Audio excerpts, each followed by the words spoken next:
Okay, I'm fortunate enough to be joined by Ithaca Bryant here today, daughter of Clara and Ted Bryant. She's graciously agreed to share of her time and stories about her and her family's past here at Lincoln University. We're trying to socially distance, but we want to have the masks off so the screen could see what we were saying. So I'm going to ask questions from afar, and I've asked Ithaca to just briefly summarize the question I ask and to respond to it. So I'm going to hand the computer to Ithaca. Thank you. Okay, so my first question is, I was wondering if you could tell me about what you recall about your family's first coming to Lincoln University. Well, when my family first came to Lincoln University, I was a kind of a baby because we came in 1962, so I don't really remember too much. But this one thing I do remember, well, wait, let me tell you that my dad was a psychology, he was a clinical, I had this all together earlier.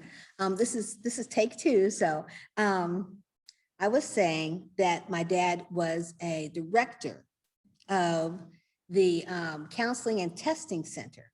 And so he was down in a white, kind of like army barracks sort of building down where Jason Gym is now located, because they hadn't built Jason Gym at the time. But one thing I do remember is that in 1968, the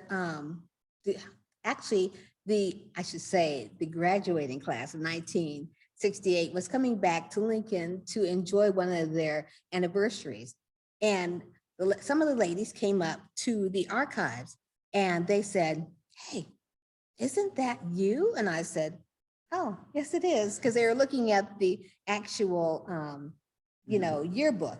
And so there I was sitting there all prim and proper with Eddie Wilkerson, whose dad was the student union director at the time.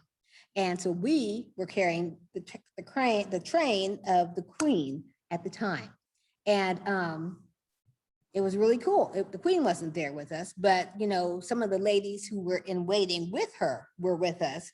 And so we took pictures and it was nice. She actually sent me, one of the pictures that we had taken. The reason I said it was nice because another story that I have is that maybe he'll show you the picture, but this picture of David Bradford, and he had a picture over here that he did for his actual student project. And so he actually used Lincoln students at the time. And what happened was a lady, homecoming, she came running up the stairs and she said, "I've got to see my picture. I've got to see my picture." And I was like, "Oh no, I don't even know where this picture is. What am I gonna do?" This lady quite large. And so, she kind of could have sat on me if I couldn't have found this picture. And so her brother came huffing and puffing up after her and he said, "Honey, that picture probably isn't even there anymore. That was in 1962 or 63. He said, "Oh, long gone." And so when I saw her face, I knew exactly where that picture was. And she was a lady in the green pleated skirt. And she had the same cheekbones and the hair was a little different, but the cheekbones were the same. And her face features were the same. And I thought, "Oh, that's it."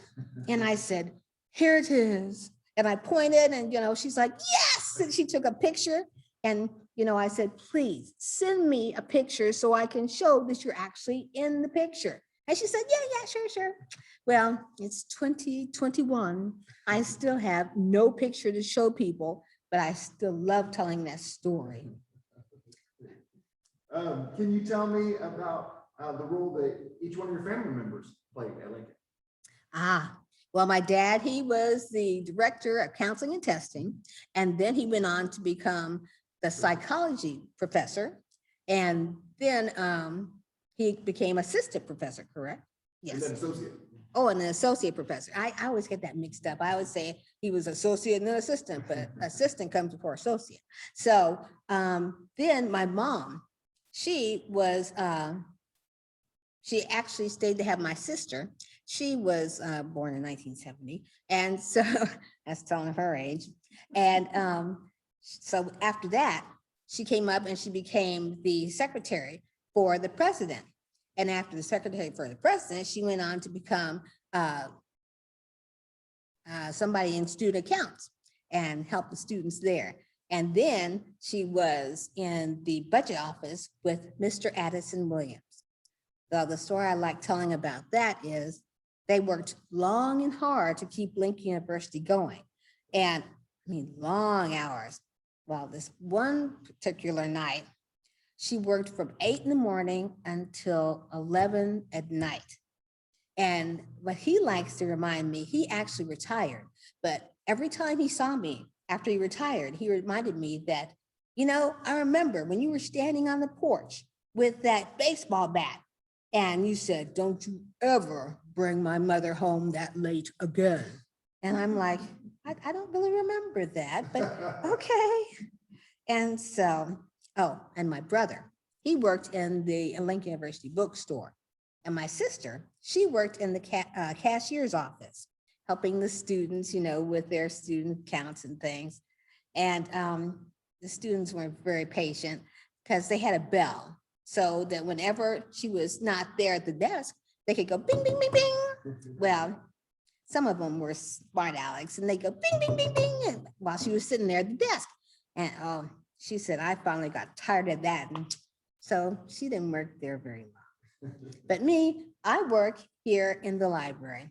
And I like to tell people if I had, you know, the time that I started as a student, along with the years that I were here at the library, I would be retired by now. But I started in 1979 as a student. And my dad said, you know, the best place to have a job nice and quiet would probably be the library. And so Mrs. Freddie Ashford, she was a friend that, you know, because my dad probably knew everybody. And so she was a friend. And so he said, can my daughter have a job? She said, yeah, sure, have her come on down and, you know, try out. And so I did. They liked me. I got the job. And I've been here ever since. What happened for me to get the job here is that Miss Catherine Long, she was my supervisor. Well, she became the acting librarian at the time. And so, because Mrs. Freddie Ashford had passed on. And so then Mrs. Dotha Black Bish, she was in the technical services area where I worked. She passed on. And so I got her job. Miss Long said, you know, this is way above your, you know, what you're due, because I graduated with a degree in fashion merchandising. And she said that actually this is a high school diploma kind of job. She said, but you know what you're doing and you can hit the ground running. So she let me have it. And I've been here ever since. That's great. Can you tell me what it was like for you as an undergraduate student here? Me as an undergraduate student, let me tell you. Well, I went to school, since I was here in 1962, I went to school in Jefferson City. And I was not like the other kids, and they got to have a car, you know, as soon as they got to be 16. Well, my parents were very kind to me. They got a house that was situated in all the school areas. So I got to walk uphill to Thorpe Gordon.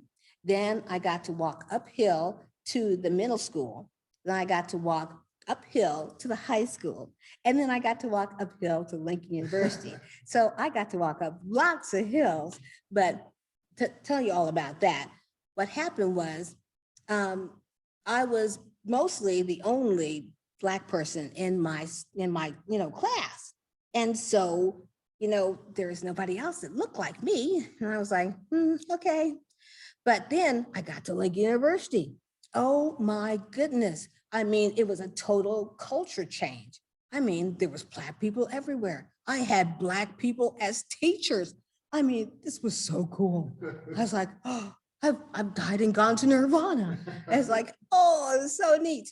But you know what? I didn't really immerse myself in college life because I lived at home. I could walk uphill and go, you know, go home. So I didn't immerse myself that much in college life.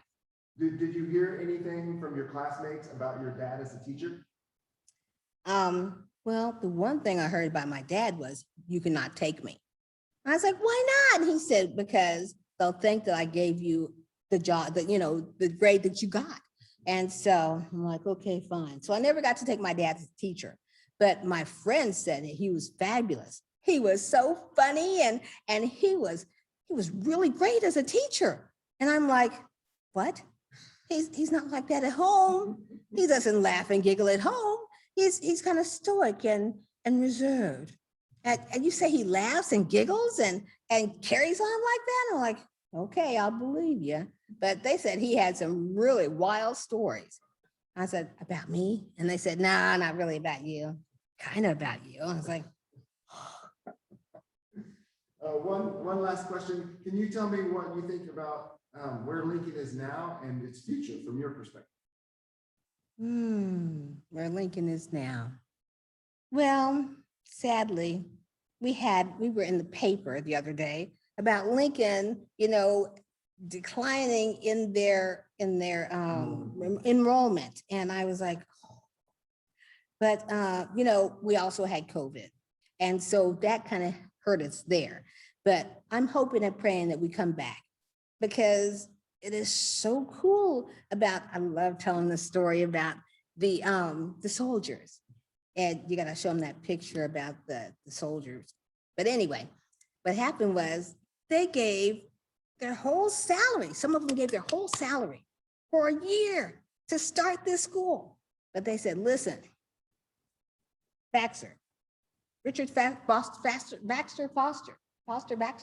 anyway, Richard, if this school doesn't start, you got to give us our money back, okay?